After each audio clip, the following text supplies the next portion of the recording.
ವಿಜಯ ಸೇನಾ ಸಮಿತಿಯಿಂದ ಹಮ್ಮಿಕೊಂಡ ಉಚಿತ ಹೆಲ್ಮೆಟ್ ವಿತರಣಾ ಕಾರ್ಯಕ್ರಮಕ್ಕೆ ಸಿಪಿಐ ಬಡಗೇರ್ ಚಾಲನೆ. ಜನರ ಸಮಸ್ಯೆಗಳಿಗೆ ಸದಾ ಮಿಡಿಯುತ್ತಿರುವ ಹಾಗೂ ಅವುಗಳನ್ನು ಪರಿಹರಿಸುವಲ್ಲಿ ಸಾಮಾಜಿಕ ಸೇವೆ ಮಾಡುವಲ್ಲಿ ಪ್ರಾಮಾಣಿಕತೆಯಿಂದ ಶ್ರಮಿಸುತ್ತಿರುವ ರಾಮದುರ್ಗದ ವಿಜಯ ಸೇನಾ ಸಮಿತಿ ಉಚಿತವಾಗಿ ಹೆಲ್ಮೆಟ್ ವಿತರಿಸುವ ಮೂಲಕ ಜನರಲ್ಲಿ ಜಾಗೃತಿ ಮೂಡಿಸುವ ಕೆಲಸ ಮಾಡಿತು. ಬೆಳಗಾವಿ ಜಿಲ್ಲೆ ರಾಮದುರ್ಗ ಪಟ್ಟಣದ ಸಂಗೊಳ್ಳಿ ರಾಯಣ್ಣ ವೃತ್ತದಲ್ಲಿ ವಿಜಯ ಸೇನಾ ಸಮಿತಿಯಿಂದ ಹಮ್ಮಿಕೊಂಡ ಉಚಿತ ಹೆಲ್ಮೆಟ್ ವಿತರಣಾ ಕಾರ್ಯಕ್ರಮಕ್ಕೆ ಸಿಪಿಐ ವಿನಾಯಕ್ ಬಡಗೇರ್ ಚಾಲನೆ ನೀಡಿ ಮಾತನಾಡಿದರು. ಬೈಕ್ ಸಂಚಾರ ಮಾಡುವ ಸವಾರರು ತಮ್ಮ ಜೀವದ ರಕ್ಷಣೆಗೆ ಆದ್ಯತೆ ನೀಡಬೇಕು. ಅಪಘಾತವಾದಾಗ ಹೆಚ್ಚಿನ ಪ್ರಮಾಣದಲ್ಲಿ ಮೊದಲು ಪೆಟ್ಟು ಬೀಳುವುದು ತಲೆಗೆ. ಇದರಿಂದ ಎಷ್ಟೋ ಜೀವಗಳು ಕಳೆದುಕೊಂಡ ಘಟನೆಗಳನ್ನು ಕಂಡಿದ್ದೇವೆ. ಇಂತಹ ಸನ್ನಿವೇಶಗಳನ್ನು ಕಂಡಿರುವ ವಿಜಯ ಸೇನಾ ಸಮಿತಿಯು ಜನರಲ್ಲಿ ಜಾಗೃತಿ ಮೂಡಿಸುವ ಉದ್ದೇಶದಿಂದ ಉಚಿತವಾಗಿ ಹೆಲ್ಮೆಟ್ ವಿತರಿಸಿ ಮಹತ್ವದ ಕಾರ್ಯವನ್ನು ಮಾಡಿದ್ದಾರೆ.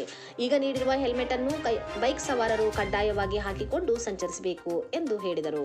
ವಿಜಯ ಸೇನಾ ಸಮಿತಿಯ ಮುಖ್ಯಸ್ಥ ವಿಜಯ್ ನಾಯಕ್ ಮಾತನಾಡಿ, ಎಷ್ಟೋ ಜನರು ಅಪಘಾತದಲ್ಲಿ ಮೃತಪಟ್ಟ ಘಟನೆಗಳನ್ನು ನೋಡಿದ್ದೇವೆ. ಆದ್ದರಿಂದ ಜನರಲ್ಲಿ ಜಾಗೃತಿ ಮೂಡಿಸುವ ಸದುದ್ದೇಶದಿಂದ ಉಚಿತವಾಗಿ ಹೆಲ್ಮೆಟ್ ವಿತರಿಸಿ ಜಾಗೃತಿ ಮೂಡಿಸಲಾಗುತ್ತಿದೆ ಎಂದು ಹೇಳಿದರು.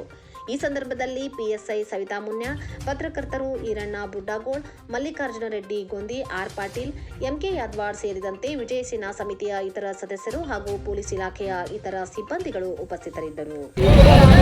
ಇವತ್ತು ರಾಮದುರ್ಗ ನಗರದಲ್ಲಿ ಹೆಲ್ಮೆಟ್ ಜಾಗೃತಿ ಅಭಿಯಾನದ ಅಂಗವಾಗಿ ನಮ್ಮ ವಿಜಯ ನಾಯಕ್ ವಿಜಯ ಸೇನೆಯ ಸಂಸ್ಥಾಪಕರು ಮತ್ತು ಅದರ ಸದ್ಯದ ಮುಖ್ಯಸ್ಥರು ಆದಂಥ ವಿಜಯ ನಾಯಕ್ ಅವರು ಜನರಲ್ಲಿ ಹೆಲ್ಮೆಟ್ ಬಗ್ಗೆ ಜಾಗೃತಿ ಮೂಡಿಸುವ ಸಲುವಾಗಿ ಉಚಿತ ಹೆಲ್ಮೆಟ್ ವಿತರಣಾ ಕಾರ್ಯಕ್ರಮವನ್ನು ಹಮ್ಮಿಕೊಂಡಿದ್ದಾರೆ.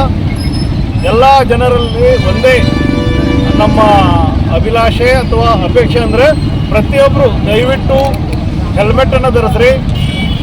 ನಾವು ಎಲ್ಲವನ್ನ ಕಳ್ಕೊಂಡಿದ್ದನ್ನೆಲ್ಲವನ್ನೂ ಸಹಿತ ಮರಳಿ ಪಡಿಬೋದು, ಆದರೆ ಜೀವ ಒಂದು ಸಾರಿ ಹೋದ್ರೆ ಪಡೆಯೋದು ಕಷ್ಟ. ಆಮೇಲೆ ನೀವು ನೋಡಿರ್ಬೋದು, ಮ್ಯಾಕ್ಸಿಮಮ್ ಡೆತ್ ಆಗೋದು ತಲೆ ಒಡೆಯೋದ್ರಿಂದನೇ ಆಗ್ತಾವೆ ವಿನಃ ಕೈಕಾಲು ಮುರಿದಾಗಲಿ ಬೇರೆ ಏನೋ ಇಂಜುರಿಗಳಾದರೂ ಆಗೋದಿಲ್ಲ. ತಲೆಗೆ ಪೆಟ್ಟು ಬಿದ್ದರೆ ಸಾವು ನಿಶ್ಚಿತ ಆಗ್ತದೆ. ಅದಕ್ಕೆ ಸಾವನ್ನು ನಾವು ಮುಂದೂಡಬೇಕು ಅಂತಂದರೆ ಬೈಕ್ ಮೇಲೆ ಎಲ್ಲರೂ ಸಹಿತ ಹೆಲ್ಮೆಟ್ ಧರಿಸಿ ಚಾಲನೆ ಮಾಡಿರಿ ಅಂತೇಳಿ ಇವತ್ತು ಈ ಕಾರ್ಯಕ್ರಮದಲ್ಲಿ ಬಂದು ಈ ಹೆಲ್ಮೆಟ್ ವಿತರಿಸಿ ತಮ್ಮಲ್ಲಿ ಕೇಳ್ಕೊತೀವಿ. Thank you.